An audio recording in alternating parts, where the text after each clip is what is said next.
പലപ്പോഴും നമ്മൾ ടൂ വീലറിലൊക്കെ യാത്ര ചെയ്യുമ്പോൾ വഴിയിൽ വെച്ചിട്ട് ഒരുപാട് ആളുകൾ ലിഫ്റ്റ് ചോദിച്ച് കൈ കാണിക്കാറുണ്ട്. അപ്പം കൈ കാണിക്കുമ്പോൾ വണ്ടി നിർത്താത്തത് അവരെ കയറ്റാൻ ഇഷ്ടമില്ലാഞ്ഞിട്ടല്ല.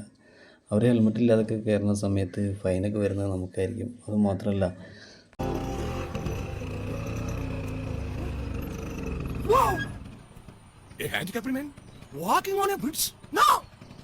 സഹോദര പ്ലീസ് ഈ വണ്ടിയിലോട്ടൊന്ന് കയറണം. താങ്കൾക്ക് പോകേണ്ട സ്ഥലത്ത് ഞാൻ എത്തിക്കാം. വേണ്ടേട്ടാ, ഞാൻ നടന്നോളാം. അയ്യോ അങ്ങനെ പറയരുതേ. ദൈവം എനിക്ക് സൗകര്യങ്ങളെ കൊണ്ടേ തന്നത് താങ്കളെപ്പോലുള്ളവരെ സഹായിക്കാനാണല്ലോ. അല്ലേ? പ്ലീസ് കേറൂ. വേണ്ടായിരുന്നു. ദൈവമേ, ഞാൻ കൃതാർത്ഥനായി. ഈ ഉച്ചവെയിൽ കൊണ്ട് എവിടെ പോവുകയായിരുന്നു? ആസ്പത്രി വരെ. ഞാൻ ഈ ചെയ്യുന്ന പുണ്യപ്രവൃത്തിക്ക് ദൈവം എനിക്ക് എന്തെങ്കിലും തരാതിരിക്കില്ല.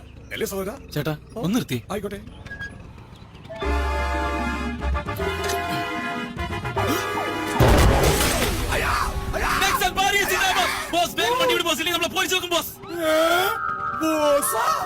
ചിലപ്പോൾ ഇങ്ങനെയുള്ള സംഭവങ്ങളൊക്കെ നമ്മളെ കൂടി ഉത്തരവാദിത്തം ഏറ്റെടുക്കുന്നു. ഇതിന് പൊങ്കാലയുടെ വരണ്ട, മിസ്റ്റർ ജോക്സ്.